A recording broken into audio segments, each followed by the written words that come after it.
سلام دوستان، جلسه 18 همه سوپر دوره CSS. این سری میخوایم با پدینگ ها آشنا بشیم. پدینگ میشه فاصله داخلی یک المان، درسته؟ دقیقا اگه دقت کرده باشیم مثل همون مارجین ها میشه. نگاه کنید، مثل مارجین ها 4 تا وجه میگیره: تاپ، رایت، باتم، لفت، و مقادیری که قبول میکنه به صورت پیکسلی و درصدی هستش. بچه اینجا آتو هم میتونید استفاده بکنید خب برای پدینگ، ولی بدونید که همه المان ها یه پدینگ آتویی داره، اصلا نیازی نیست شما استفاده کنید، به خاطر همین من اینجا نیاوردمش. اوکی، بریم سراغ کاری که باید انجام بدیم. این خروجی ماست. خب من دیدم با دیویژن های خود سخته برای شما، همون تگای H و P رو استفاده کردم. بیام توی فایل HTML تو فایل HTML هم یه دونه تگ هد دارم، یا همون H1 دارم، یه دونه هم تگ P دارم. میخوام برم بهش استایل بدم. اولا که ما یه بوردر بهش بدیم. برای هر دو من میخوام بوردر بدم. بوردر ها رو هم یاد گرفتیم. مؤلفه اولش یا وجه اولش میشه چی؟ میشه میزان ضخامتش 10 پیکسل.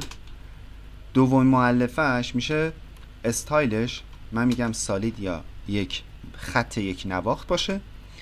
و سومین وجهش میشه رنگش، من میذارم رد. خب همین بوردر رو به پایینی هم میدم، به همون تگ پی هم میدم، منتها به جای رد میکنمش آبی که یه تفاوتی با هم داشته باشه. پس ما یه بوردر دادیم به H1 با رنگ قرمز، یه بوردر دادیم به P با رنگ آبی. خروجی نگاه کنید، این دوتا حاشیه گرفتم، درسته؟ ما اگه پدینگ بخوایم بدیم به تگ P چه اتفاقی میفته؟ بریم با هم انجامش بدیم.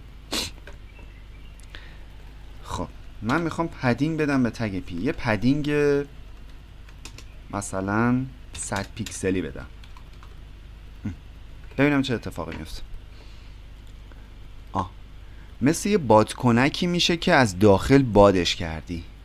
دیگه بهتر از این مثال ندارم برات بزنم عزیزم. میبینی؟ خیلی راحته. پدینگ میشه فاصله از داخل. ببخشید. و حالا میخوام به همین مارجین، به همین در واقع تگ پیه مارجین بدم. دیگه مارجین رو بدم دیگه کاملا پدینگ برای جا میفته. خیلی جالبه. مثل کنکوریا هستن، جوابای در واقع غلط رو اول حل میکنن، در واقع همون جوابای غلط رو اول تشخیص میدن، جواب درست خودش در میاد. میخواستم اینجوری بگم. خب یه مارجین 300 پیکسلی بهش بدم، فکر کنم کاملا برات مشخص بشه. اصلا دیدی چه اتفاقی افتاد؟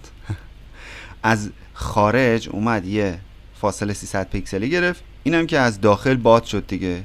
پس هر وقت یه المانی از داخل باد بشه و نسبت به این حاشیه‌اش فاصله بگیره، یعنی فاصله داخل گرفته و پدینگ گرفته. چجوری بفهمم کلیک راست؟ اینسپکت.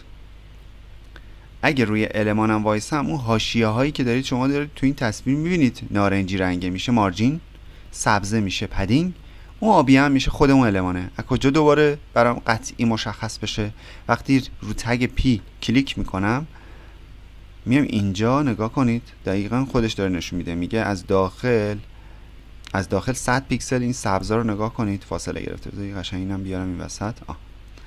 از داخل پدینگش 100 پیکسل، اینم که خود المانه، بوردرش یا حاشیه‌اش هم که 10 پیکسلی هستش، و از سمت خارج هم 300 پیکسل فاصله گرفته.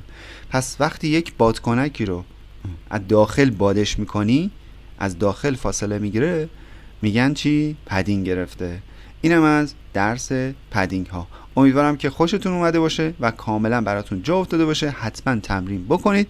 میریم سراغ جلسه بعدی. موفق باشید.